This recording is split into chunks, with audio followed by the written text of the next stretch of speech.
So what is a good click-through rate on YouTube to force the algorithm to give you more views? Well, in this video, we're going to dive deep into my analytics and we're going to figure out exactly what those numbers are. Now, my name is Rakeem Madison and we're going to jump right into today's content. Now, the first thing that you need to understand is what is click-through rate on YouTube. Now, YouTube says that it's the percentage of impressions that actually turn into views. So just in case you thought that impressions were views, they're not, right? It's just the amount of times that YouTube actually shows your thumbnail to people. And then at that point, they have a decision to make, whether they're going to click on it or they're not going to click on it. This is why your thumbnail and your title are extremely important, all right? So what they do is while they're pushing your thumbnail out there to people, they're going to calculate it by saying, okay, this is how many people we showed. So let's just say that that number is 5,000. And then out of those 5,000, let's just say that 1,000 people actually decided to click on it. Now, of course, this is where we start a whole nother level, because once they click on it, now we want to see how long are they actually going to stay on your video and watch, and are they actually engaging in some type of way, right? That's very, very important when it comes to getting your stuff pushed out to more and more waves of people, to where, you know, YouTube is going to see, okay, does that click-through rate change over time? Now, I know I spent a little bit of time on that, but we're about to dive into my analytics here in a moment. Now, the average across YouTube is between 2 and 10%, okay? Now, that doesn't mean that you should actually go and try to just say, oh, okay, well, you know, I'm at 8 or I'm at 12, or if I'm at 15, I'm just great, because it doesn't necessarily work by just saying, okay, well, I have a higher one, well, I should get way more views. It doesn't work like that. So we're going to dive right into the analytics. All right, so I'm on the analytics page. Now, what I want to do real quick is I want to show you something that's really going to break down how the whole click-through rate process works. And then we're going to jump into my top videos and we're going to take a look at some of those click-through rates. All right, so real quick, what I'm going to do is I'm going to go up here and I'm going to click on reach. Now, when I do this, I want to go ahead and scroll down until I see this little chart right here, right? And you can do the same thing as you're watching this video. So impressions and how they led to watch time. So this actually breaks it down perfectly. They show your thumbnail to a percentage of people. Then based off what those people do, that's what's going to calculate the whole click-through rate. So you can see right here, over the last 28 days, I have a 6.9% click-through rate, which isn't bad, right? So it literally tells you they push it out, then they're looking to see, okay, how many people click it, and then out of those people that clicked it, how long do they actually watch? That's the perfect breakdown for you to really understand how the algorithm works. So now we're going to look at my analytics and we're going to look at some of my top videos and the click-through rates, and then we're going to answer the question on whether it's better to have a higher click-through rate or a lower click-through rate. All right, so we're gonna take a deep dive into my analytics and look at some of my top videos and the click-through rates, and I'm gonna show you something else that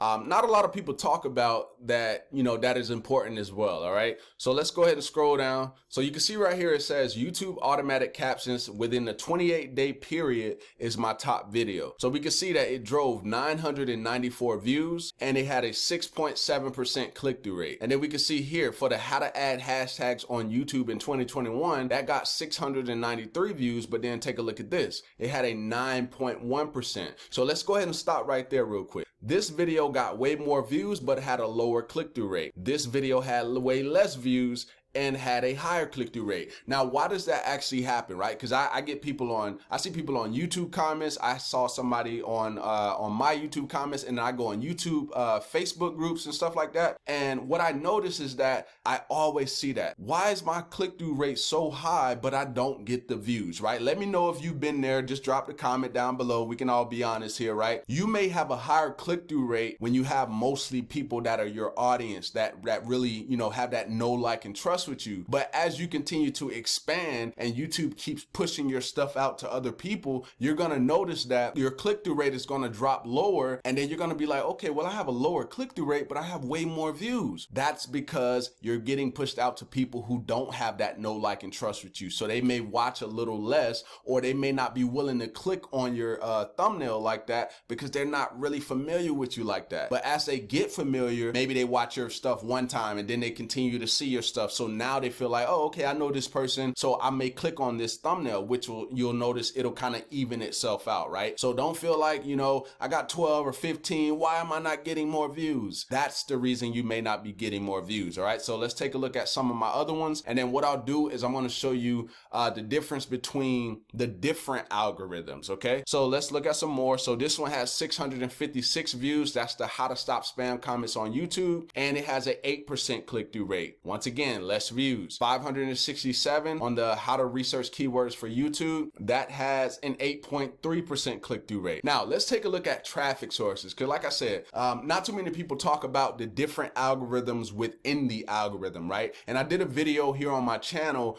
really diving deep into the different algorithms within it and how it truly works. All right, so you definitely want to check that video out. I'll go ahead and link that down below in the description, or I may link it up in the card. So you can see we got YouTube search, we got suggested, browse, and then channel pages, end screens, all those different things, right? They all have their own flow of how they work. Now, if you take a look for YouTube search, I have a 9.7% click-through rate, which is pretty good, right? Because the average is between 2 and 10%. Now, if you look here, suggested videos, I have a 3.9. Now, why do you think that is? When it comes to suggested and like homepage, because that's where YouTube is testing the different audiences, right? So typically 9 times out of 10, that's going to be low. Now, let's take a look at some more. So when it comes to browse, in this case, I have a 2.9. When it comes to channel pages, 3.4. Playlists. So for playlists, I have a 1.2. So that means some people are watching the playlist. And then we have the playlist page. I have a 3.6, right? So it's good to kind of not just look at the individual videos by themselves. Sometimes you want to really dive and look at the different traffic sources and then take the information that you have and then be able to look at that and say, okay, well, maybe I need to get better when it comes to my thumbnails, or maybe I could write titles better. And it's best that you do some split testing, because what I do when it comes to my thumbnails, what I do is I split test with certain software. So I'll create like 3 or 4 thumbnails, and then I'll test 2 at one time, maybe for like 14 or 15 days or so. And then based on what happens with those, if I'm liking what I'm seeing, I don't include the additional thumbnails that I made. So it's always good to test those. And remember to test one thing at a time, right? You don't want to be testing a whole bunch of different things and then all of a sudden you're like, oh, well, what really made this get better, right? So always keep that in mind. So hopefully you got some value from this video. And if you did, definitely go ahead and give me a thumbs up. Also, drop me a comment down below letting me know if this video was helpful. And with that being said, I look forward to seeing you in the next video. Peace.